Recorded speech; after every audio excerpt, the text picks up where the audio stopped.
आप देख रहे हैं ENI live next generation media.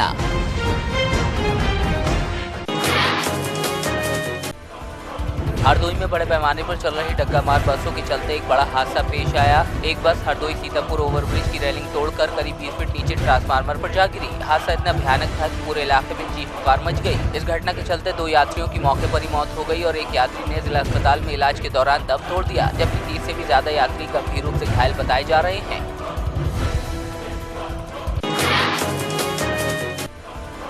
Amethi के उतरेटिया जाफराबाद रेलखंड के मुसाफिर खाना के पास मानव रहित रेलवे क्रॉसिंग पर बारातियों से भरी जीप मेमो ट्रेन से टकरा गई। टक्कर इतनी जबरदस्त थी कि जीप के परखच्चे उड़ गए। वहीं हादसे के बाद दुर्घटना स्थल पर दूर दूर तक बेजान लाशें बिखर गईं। पुलिस को सूचना देने के बाद ग्रामीणों ने टॉर्च की रोशनी में दुर्घटनाग्रस्त जीप को आसपास जब देखा तो 4 शव मिले। सूचना पर पुलिस अधीक्षक और SDM समेत CO मौके पर पहुँच गए।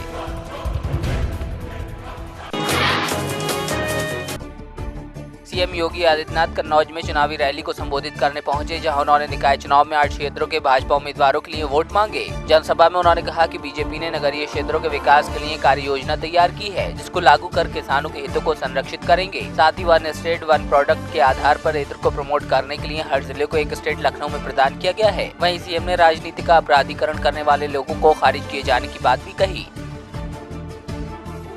देश और दुनिया के अंदर कन्नौज की इस क्षेत्र की खुशबू को आगे बढ़ाने का कार्य हो। यहाँ की राजनीति का अपराधीकरण करने वाले तत्वों को खारिज किए जाने की आवश्यकता है। निर्दोष लोगों की हत्या करने वाले उन हत्यारों को राजनीति से एक सिरे से खारिज किए जाने की आवश्यकता है। और इस दृश्य में आया हूँ, कन्नौज के साथ इत्र की खुशबू जुड़ी है।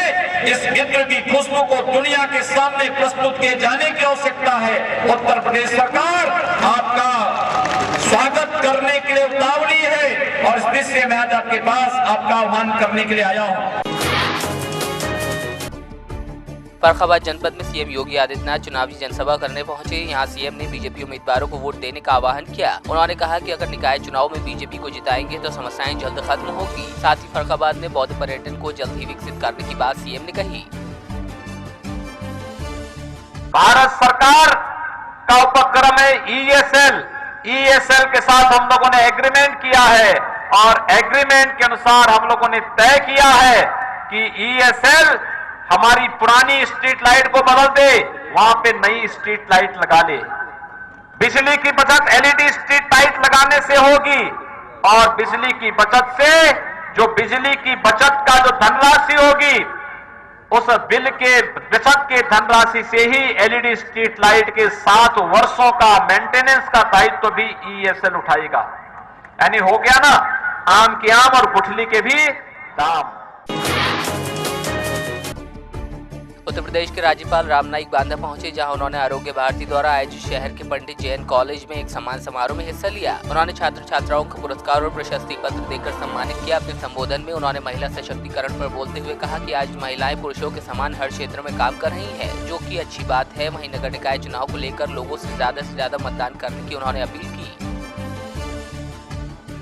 आने वाले दिनों में 26 नवंबर को आपने यह देखना चाहिए कि जिसको जिसको मत का अधिकार मिला है। आखिर दुनिया का सबसे बड़ा लोकतंत्र भारत है और भारत में लोकसभा है, विधानसभा है, लेकिन स्थानीय तौर पर सबसे महत्वपूर्ण यदि कोई संस्था है तो फिर शहरों में नगर निगम है, नगर पालिका है, पंचायत समितियां होती है और इसमें आप सबने मतदान करना चाहिए और मतदान करके एक नया विक्रम करना चाहिए। निकाय चुनाव में भाजपा के समीकरण को ठीक करने सुल्तानपुर में पहुंचे भाजपा के प्रदेश अध्यक्ष महेंद्र नाथ पांडे ने प्रत्याशी बबीता जायसवाल को जनसभा के माध्यम से जिताने की अपील की। इस मौके पर संकल्प विश्वास पत्र के हिसाब से जिले का विकास करने की बात भी कही। तो दूसरी तरफ इस जगह पर आंगनबाड़ी कार्यकर्त्रियों का धरना प्रदर्शन भी कई दिनों से चल रहा था, जिसके चलते कार्यकर्त्रियों को मंच तक पहुँचने से रोकने पर कार्यकर्त्रियों ने योगी और मोदी के खिलाफ जमकर नारेबाजी की। केंद्र राज्य सरकारों से एक विश्व स्तरीय नगरीय विकास की व्यवस्था बनाए हैं, उसके लिए 27 सूत्री संकल्प जारी है। संकल्प के अनुसार हम नगरीय विकास करेंगे, सुल्तानपुर में प्राथमिकता से विकास करेंगे, इसका भरोसा देते हैं। बहुत बहुत धन्यवाद। बागपत के एक मौलवी समेत उसके 3 रिश्तेदारों के साथ मारपीट का मामला सामने आया है। दरअसल दिल्ली से सहारनपुर को जाने वाली ट्रेन में बागपत का एक मौलवी रिश्तेदारों के साथ अपने गांव चौहल्दा लौट रहा था। तभी ट्रेन से बागपत के अहेडा रेलवे स्टेशन के पास जैसे ही पहुंची तो शरारती युवक ट्रेन में सवार हो गए और सीट पर बैठने को लेकर उनका झगड़ा मौलवी के भतीजे से हो गया, जिसमें मौलवी के भतीजे के साथ मारपीट हो गई। मारपीट की सूचना मौलवी गुलजार ने बागपत कोतवाली में दी। फिलहाल तहरीर के आधार पर पुलिस मामले की जाँच में जुटी है।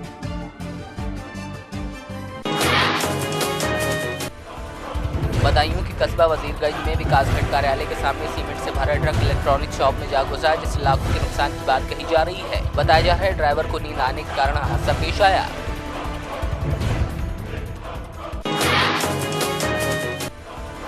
सीतापुर के मिश्रिक थाना क्षेत्र स्थित अरबगंज गांव में आम के बाग के अंदर नवजात बच्ची के मिलने से पूरे इलाके में सनसनी फैल गई। बताया जा रहा है कि बच्ची के रोने की आवाज सुनकर उसे गड्ढे से बाहर निकाला गया। फिलहाल बच्ची को गांव के ही एक निसंतान दंपति के सुपुर्द किया गया है। वहीं बच्ची की हालत गंभीर बताई जा रही है।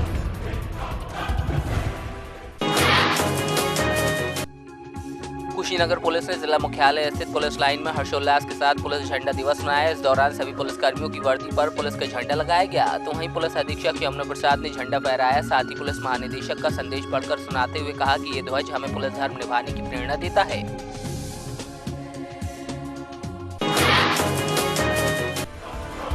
नगर के मोहनपट्टी गांव के निवासी को राशन से लदे ट्रक ने टक्कर मार दी, जिसमें वो बुरी तरह घायल हो गया। मौके पर पहुंची पुलिस ने घायल बच्चे को जिला अस्पताल में भर्ती कराया, जहां इलाज के दौरान उसकी मौत हो गई। घटना के बाद लोगों में आक्रोश फैल गया, जिसके चलते लगभग आधा दर्जन ट्रकों में तोड़फोड़ करते हुए पडरौना दूधी मार्ग को जाम कर दिया गया। वहीं पीड़ित परिजनों ने दोषियों के विरुद्ध कार्रवाई की मांग की है।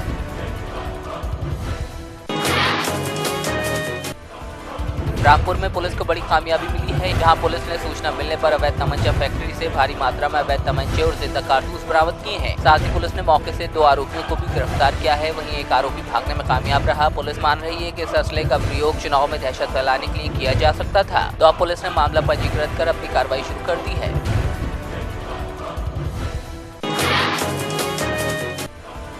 पानीपत में बदमाश ने दिन दिहाड़े घर में घुसकर महिला की गोली मारकर उसकी हत्या कर दी। घटना के वक्त मृतका की बेटी और उसकी एक नौकरानी घर में मौजूद थी। नौकरानी ने बताया कि टीवी की आवाज में गोली की आवाज सुनाई नहीं दी। प्रत्यक्षदर्शी पड़ोसी की माने तो एक युवक काले रंग की एक्टिवा से भाग रहा था। फिलहाल पुलिस मामले की जाँच में जुटी है।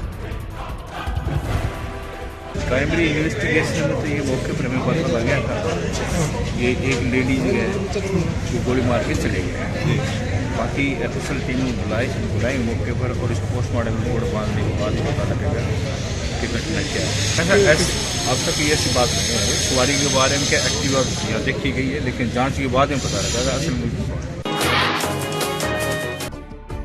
मोगा जिले के एक प्राइवेट स्कूल में दांतों से संबंधित बीमारियों के प्रति जागरूकता करने के लिए सेमिनार का आयोजन किया गया। बच्चों को दांतों की बीमारियों से संबंधित जानकारी दी गई। दांतों के विशेषज्ञ डॉक्टर वीणा गुप्ता ने भी अपनी पूरी टीम के साथ सेमिनार में हिस्सा लिया और बच्चों को जागरूक किया।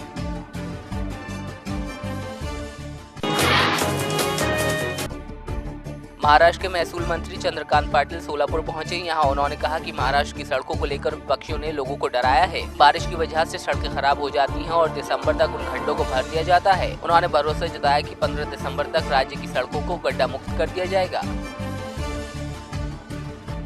महाराष्ट्र गव्हर्नमेंटने इतिहासात पहिल्यांदा 30,000 कोटी रुपये सँक्शन केले, त्याचे 10,000 सडक रस्ते होणार, म्हणजे 22,000 अधिक 10 32,000 आणि भारत मालामधून 6,500 कोटी मिळाले, ज्यात 6 लेन होणार, नॅशनल हायवे मध्ये 4 लेन होणार आणि हायब्रिड एन्युटी महाराष्ट्राची जी आहे त्याच्यामध्ये 3 लेन होणार, असे 38,500 किलोमीटर रस्ते 96,000 किलोमीटर पैकी 2 वर्षामध्ये असे होतील 4 लेन 3 लेन 6 लेन की ज्याच्यामध्ये 15-15 वर्ष खड्डा पडणार नाही।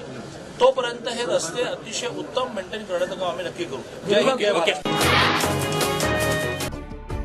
पालघर जिले के वसई कोर्ट में 2013 की मर्डर की सर्टिफाइड कॉपी न मिलने की वजह से परेशान एक शख्स ने कोर्ट में जज के कैबिन के ऊपर चढ़कर जान देने की कोशिश की। वहां मौजूद वकीलों ने उसे नीचे उतारकर वसई पुलिस के हवाले किया। फिलहाल पुलिस ने मामला दर्ज करके आरोपी को गिरफ्तार कर लिया है।